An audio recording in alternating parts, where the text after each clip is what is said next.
क्यों बेगाने की शादी में अब्दुल्ला दीवाना नहीं होगा? पाकिस्तान की टीम वर्ल्ड कप का बायकॉट नहीं करेगी।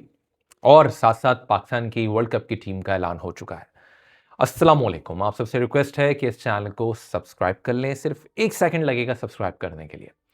साथ साथ बहुत सारे लोग ये समझ रहे हैं क्योंकि पाकिस्तान की वर्ल्ड कप की टीम का ऐलान हो गया तो पाकिस्तान की टीम अब वर्ल्ड कप खेलेगी, बायकॉट नहीं करेगी। मैं आपको ये बात बता दूं कि अगर ऊपर से हुक्म आए और पाकिस्तान की टीम को वर्ल्ड कप का बायकॉट करना पड़े तो टीम के ऐलान के बावजूद पाकिस्तान टीम वर्ल्ड कप का बायकॉट कर देगी, लेकिन नहीं करेगी। उसके पीछे रीजंस मैं आपको बताता हूं। सबसे पहला रीजन यह है, जो ताजा तरीन खबर है वो यह है कि बांग्लादेश ने इस फैसले को तस्लीम करने का फैसला कर दिया है। यानी कि जो वर्ल्ड कप से उनको बाहर किया गया है, जो खबरें आई हैं वो ये खबरें आई हैं कि बांग्लादेश में एक मीटिंग हुई है, जिसके बाद अब उन्होंने इस बात को तस्लीम करने का फैसला कर दिया है कि ठीक है, वो वर्ल्ड कप से बाहर हो गए हैं। तो लिहाजा अगर बांग्लादेश ने इस बात को तस्लीम कर लिया तो अब पाकिस्तान का कोई जवाब नहीं बनता कि पाकिस्तान इस सिलसिले में कोई स्टैंड ले या पाकिस्तान इस सिलसिले में कोई बात करे। कल भी जो प्रेस कॉन्फ्रेंस हुई थी मोहसिन नकवी की, उन्होंने इसमें कहीं ये नहीं कहा कि हम वर्ल्ड कप नहीं खेल रहे हैं। उन्होंने कहा कि जो फैसला होगा वो प्राइम मिनिस्टर साहब करेंगे, जब वो आएंगे तो उस पर फैसले लिया जाएगा। कहीं पर भी ये बात नहीं हुई कि पाकिस्तान वर्ल्ड कप का बायकॉट करेगा। पाकिस्तान के सहाफ़ी ने ये न्यूज़ ज़रूर ब्रेक की थी, और कुछ खबरें इसलिए ब्रेक होती हैं, खबरें ब्रेक करवाई जाती हैं मार्केट का माहौल जानने के लिए, तो खबर तो ब्रेक हो गई है। फिर पाकिस्तान को इसलिए भी बायकॉट नहीं करना चाहिए। देखें, वर्ल्ड कप के जहाँ तक राइट्स का मसला है तो पाकिस्तान में भी डिजिटल राइट्स, यानी कि जो आप इंटरनेट पर मैचेस देखते हैं वो, टीवी के राइट्स, रेडियो के राइट्स, एफएम के राइट्स, ये सब बिकते हैं, ये खरीद लिए गए हैं। इनका भी एक बड़े पैमाने पर लॉस होगा कि पाकिस्तान में अगर मैचेस नहीं आते। प्लस पाकिस्तान को क्या नुकसान है? देखिए, पाकिस्तान अपनी लड़ाई जीत चुका।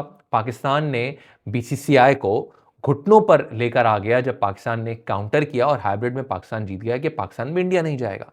उसके बाद पाकिस्तान को कोई जवाब पैदा नहीं होता कि पाकिस्तान बांग्लादेश के लिए अपनी लड़ाई लड़े। पाकिस्तान ने साथ दिया बांग्लादेश का, मीटिंग हुई, पाकिस्तान ने वोट दिया, और बांग्लादेश और पाकिस्तान सिर्फ ऐसे दो नेशन से जिन्होंने बांग्लादेश के लिए वोट दिया, इसके अलावा कोई वोट सामने नहीं आया। तो लिहाजा पाकिस्तान यहां तक साथ दे चुका बांग्लादेश का। अब वर्ल्ड कप ना खेलना, पाकिस्तान इस चीज का मुतहम्मिल नहीं हो सकता। पाकिस्तान दूसरे हरबे जरूर इस्तेमाल करेगा, लॉबिंग कर सकता है, बांग्लादेश के साथ मिलकर कुछ और कर सकता है, लेकिन बांग्लादेश को भी यह सोचना चाहिए कि किसी ने आपका साथ नहीं दिया सिवाय पाकिस्तान के बोर्ड मीटिंग में, और उस बोर्ड मीटिंग में बहुत कुछ बोला भी गया मोहसिन नकवी की जानिब से। तो लिहाजा बांग्लादेश को यह बात याद रखनी चाहिए मुस्तकबिल के लिए भी कि कोई उनके साथ नहीं खड़ा था जब पाकिस्तान खड़ा था। हमारे साथ कौन खड़ा था? बांग्लादेश में इंटरिम गवर्नमेंट की बात कर लें, या कि लोग इस वक्त हुकूमत में हैं, वो लोग उस वक्त तो जिंदा थे जब पाकिस्तान में क्रिकेट नहीं होती थी। किसी ने यह कहा कि पाकिस्तान में क्रिकेट होनी चाहिए?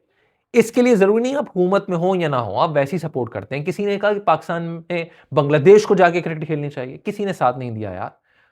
तो लिहाजा अपनी लड़ाई आप खुद तो लड़ रहे हैं, लेकिन पाकिस्तान ने जहां तक आपका साथ देना था वो दे दिया। बांग्लादेश को आंखें खोल के देखनी चाहिए कि ऑस्ट्रेलिया, इंग्लैंड, न्यूजीलैंड सब भिखारी बोर्ड है। सारे के सारे भिखारी बोर्ड हैं जो इस वक्त इंडिया के आगे घुटने तले हाथ फैलाकर कशकोल लिए खड़े हैं, और उन्होंने इंडिया का साथ दिया। क्यों? अपने अपने उन सबके इंटरेस्ट हैं। किसी एक बोर्ड ने क्यों साथ नहीं दिया? वैसे तो बड़े तुर्रम खान बनते हैं बोर्ड कि दहशतगर्दी है, ये है, फलाना है, डर के भाग जाते हैं। जब दूसरों पे बात आती है, बात जान लीजिए, ये कभी आपका साथ नहीं देंगे। चाहे ऑस्ट्रेलिया, इंग्लैंड, न्यूजीलैंड कोई भी हो। बात हम करते हैं ना, अंग्रेज बड़ा उसूलों का होता है। कहां गए इनके उसूल? क्यों इंडिया के आगे ये घुटने टेक गए? पैसा बढ़ा ना भाई। तो लिहाजा ये बात आंखें खोल के सबको देखनी चाहिए। अपना अपना मफाद अब यहां पे सबको अजीज होना चाहिए। फिर पाकिस्तान की टीम का ऐलान भी हो चुका है वर्ल्ड कप के लिए। पहले टीम पे एक नजर डालते हैं, फिर इसके बाद बाकी बात करते हैं। पाकिस्तान की टीम जो कि इस वर्ल्ड कप के लिए है, उसमें सलमान अली आगा पाकिस्तान की टीम के कप्तान हैं। इसके अलावा अबरार अहमद, बाबर आजम, फ़हीम अशरफ, फ़खर जमान, ख्वाजा मोहम्मद नाफे, मोहम्मद नवाज, सलमान मिर्ज़ा, नसीम शाह, साहिबजादा फरहान, साइम अयूब, शादाब खान, शाहीन शाह अफरीदी, उस्मान तारिक और उस्मान खान। सबसे पहले यहाँ पे बाबर आजम टीम में। कुछ लोग कह रहे हैं कि बाबर आजम को क्यों ले लिया गया। देखें, अगर आप मुझसे पूछते हैं, यस, मैं कोई बहुत बड़ा फ़ैन नहीं हूँ बाबर आजम का T20 के लिए, और मैं हुई नहीं फ़ैन उनका, लेकिन अगर आप श्रीलंका की पिचेस देखते हैं कि जहाँ स्पिन फ्रेंडली पिचेस होंगी, बॉल थोड़ा रुक के आ रहा होगा, वहाँ पर आपके पास एक ऐसा बैटर होना ज़रूरी है कि जो आपकी टीम को बुरे हालात में रेस्क्यू कर सके।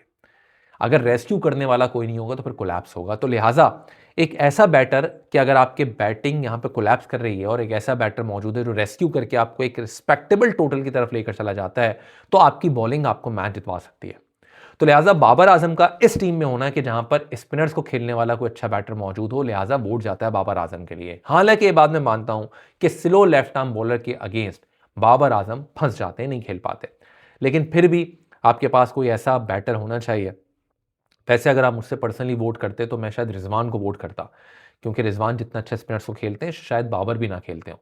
लेकिन बहरहाल बाबर आजम यहां पर है, ठीक है। और फिर दूसरी बात, हारिस रऊफ यहां टीम में शामिल नहीं है। देखें, हारिस रऊफ कब तक ट्राई करेंगे आप? 2021 का T20 वर्ल्ड कप, 22 का, 23 का 50 ओवर्स का, फिर T20 वर्ल्ड कप, फिर एशिया कप, फिर चैंपियंस ट्रॉफी। आखिरी लम्हात में हमारी नजर रहती हैं भाई हारिस रऊफ आएगा, मैच बचा लेगा। कभी विराट कोहली उनके खिलाफ रन बना जाते हैं तो कभी कोई और। इस उम्र तक तो आपको बड़े पाए का बॉलर बन जाना चाहिए था, आपको पाकिस्तान का मैच विनर बन जाना चाहिए था। एड़ी चोटी का जोर भी लगाया आखिर जावेद एंड कंपनी ने।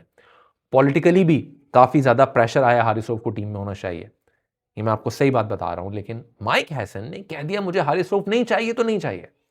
लिहाजा माइक हैसन ने यहां स्टैंड लिया और उन्होंने हारिस रऊफ को ना लेने का फैसला किया। सबने एडी छोटी का सोल लगा दिया, लेकिन नहीं हुआ, क्योंकि माइक हैसन जो है, जो बात कहते हैं वो करके दिखाते हैं। लिहाजा माइक हैसन की वजह से हारिस रऊफ यहां टीम में शामिल नहीं, वरना बहुत सारे लोग चाह रहे थे भाई पॉलिटिकली कोचिंग मैनेजमेंट के हारिस रऊफ टीम में हो, लेकिन ऐसा नहीं हुआ। प्लस अब यहां पर शाहीन शाह अफरीदी टीम में शामिल हैं और मोहम्मद वसीम जूनियर नहीं है। इंजरी का भी मसला है, या उनको होना चाहिए था, यस, लेकिन क्योंकि पाकिस्तान का ऑलमोस्ट एक नया बॉलिंग अटैक है, या इनएक्सपीरियंस कह सकते हैं। नसीम शाह चलें ठीक है यहाँ पे मौजूद हैं, लेकिन फिर भी एक पाकिस्तान के पास एक्सपीरियंस बॉलर होना चाहिए। तो लिहाजा इन कंडीशंस में मे बी श्रीलंका में शायद शाहीन शाह अफरीदी को यहाँ पर फायदा मिले और पाकिस्तान का एक कॉम्बिनेशन बन जाए। फिर पाकिस्तान के पास एक अच्छे स्पिनर्स यहाँ पर मौजूद हैं। उस्मान तारिक को आप लेके जा रहे हैं, साइम अयूब आपके पास ऊपर से बॉलिंग करवाते हैं, शादाब हैं। शादाब के लिए बड़ी आवाज़ें उठी कि भाई आप कैसे किसी को लेकर आ जाते हैं टीम में, उसकी परफॉर्मेंस ना हो। लेकिन बहरहाल जब श्रीलंका आई तो उन्होंने परफॉर्म कर दिया, बीबीएल में उन्होंने परफॉर्म कर दिया, लिहाजा अब बाहर करने का उनका जवाब बनता नहीं है। और माइक हैसन वैसे भी चाहते हैं कि आपके पास एक अच्छे ऑलराउंडर्स तैयार होने चाहिए। यही वजह है कि अगर आप टीम में देखें तो आपको ऑलराउंडर्स अच्छे नज़र आए ना आए, लेकिन ऑलराउंडर्स नज़र आएंगे। फ़हीम अशरफ यहाँ पर हैं, नवाज़ यहाँ पर हैं, शादाब यहाँ पर हैं, साइम अयूब यहाँ पर हैं। तो लिहाजा ऑलराउंडर्स हमेशा से फेवरेट हैं माइक हैसन के। तो लिहाजा शादाब खान, माइक हैसन का वोट और दीगर लोगों का, जिसकी वजह से शादाब हैं। मैं बात बता दूं मैं आपको, माइक हैसन जिसको चाहेंगे वो टीम में आपको नज़र नहीं आएगा, जिसको चाहेंगे माइक हैसन वही टीम में नजर आएगा। तो माइक हैसन की ये टीम है जो कि जा रही है। आप सबसे रिक्वेस्ट है कि इस चैनल को सब्सक्राइब कर लीजिएगा। अपना ख्याल रखें। टेक केयर, अल्लाह हाफिज़।